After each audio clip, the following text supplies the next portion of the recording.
Are you interested in buying your first home, but when you calculate the mortgage payments, you think this is just unreasonable? This video is definitely for you, as the federal government has come out with a big announcement. Welcome back to my channel. My name is Greg Pierce. I am a local real estate agent and investor here in the Halifax, Nova Scotia area, and I am back to deliver some good news, but it might not all be good. The federal government has come out with another program or incentive to help with the housing crisis, but I want to question that a little bit and answer, does this really impact everyone to the same degree? And is it really the best use of our resources right now? Before we get started, if you're here, I'm guessing you're interested in the Nova Scotia real estate market. So if you are a buyer, a seller, curious about investing, or anything in between, please reach out through the Calendly link below. You can book a time to talk to me free of charge, no strings attached, and I'd love to answer any questions that you might have and hopefully help you out on your real estate journey. All right, let's not waste any time and dive right into this. So the federal government here in Canada announced that they will be extending amortization periods from 25 years to 30 years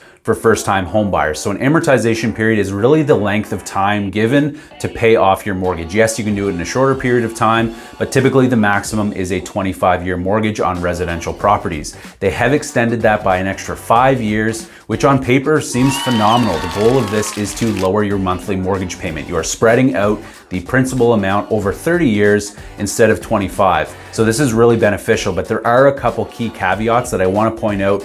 And at face value, this may look great, but it's not going to impact everyone equally. All right, so key caveat number one, this is only on new construction homes. So if we look at new construction homes, they are typically a much larger price point than old 50 or 60-year-old product that is sitting on the market that is ripe for the people that are struggling the most to get into the housing market. This whole incentive was meant to help first-time home buyers get into the market that have experienced troubles. Now, from my experience and all of my clients, it is very rare that I have first-time home buyer clients that get into new construction. The one maybe example of where they do get in is considering new condos that are typically at lower price points than maybe an old single family home that's 50 or 60 years old. Other than that, new construction is not typically the first property that people buy. And more importantly, first-time homebuyers typically can't afford new construction. The challenges that we're seeing are down in between that kind of 300 to 400,000 price point, at least here in Halifax,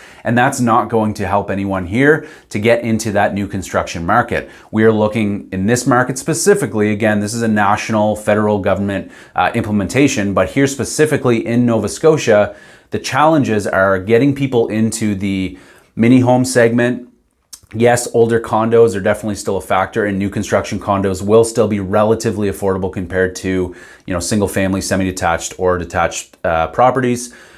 But most importantly, I would say, is people struggling to afford semi-detached or townhome properties in communities like Eastern Passage, Cole Harbour, Sackville, and areas alike. So these are the issues that I'm seeing, and none of that will be addressed through this program. Now, my second caveat or concern with this implementation is the fact that when we extend amortization periods from 25 years to 30 years, you're still paying the same principal. You still owe the same amount to the bank, but that's 5 more years to collect interest payments. So yes, your monthly mortgage amount on the average home here is going to go down over $200 a month. Okay?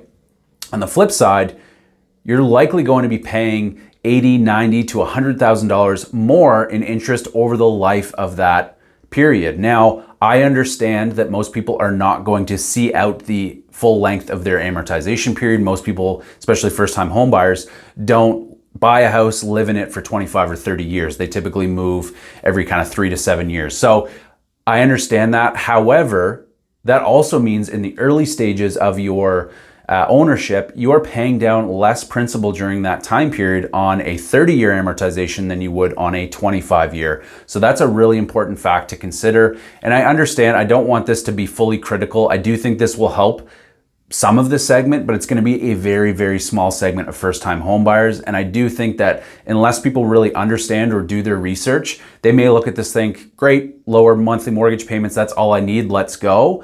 but there is a lot more to it behind the scenes, and maybe when they come time to sell and they're getting less equity as a result, those are the things that need to be explained. So make sure that your realtor is up to speed on these things because it is very pertinent. All right, my third and last point is just around the politicism of this. So over the past few years, there's been a heavy focus on fixing the housing crisis, but really up until the last 12 months, there really wasn't much done up to that point to truly help. There have been some programs in legislature passed that I do want to credit all levels of government on passing that truly do help the situation. But this is one that, in conclusion, I just don't think is hitting the right mark. So when we look at something like this, we have to ask who's truly the benefactor of all this? Who's really going to benefit from a program like this? A very small segment of the first-time home buyer, meaning we're looking at people that can afford new construction, which are typically, like I said, higher price points. So maybe not the people that are struggling as much. It's just kind of their time. They maybe haven't been waiting for the last 2 or 3 years. They might just be new first-time home buyers or newly looking in the market, which maybe haven't had some of those adversities over the last 2 or 3 years, writing offers, constantly getting rejected, or not being able to even afford a home. The other benefactors are the banks. They're going to be collecting more interest over this time period. And the developers, the people that are building these homes, there's going to be a lot more demand for new construction as a result. And those two entities are really going to be the ones that benefit the most. Now, a side note, and there is a little bit of credit as a positive byproduct, is that ideally these new construction properties are getting purchased faster, which typically in turns allows developers to continue other projects on a faster level, which should help supply and demand. That is a bit of a reach, but I do think that will help. So I don't want to shoot down the federal government for this move. Is it better than nothing? I would argue yes. Is it possibly deceiving and a little bit politicized? Absolutely. So make sure you reach out to your realtor. Hopefully it's me. If not, make sure you reach out to your realtor, your mortgage broker, or specialist. Get as much advice as possible for this because it is not necessarily as helpful as you may think. And if you can afford a 25-year amortization, do that because you will be paying down your mortgage faster and you will be building more equity. As always, thank you so much for tuning in. If you took anything away from this video, I'd really appreciate it if you like this video, hit the subscribe button and tap that notification icon so that you can be informed every time I release new content like this. Thanks so much for tuning in. And as always, I will see you on the next one.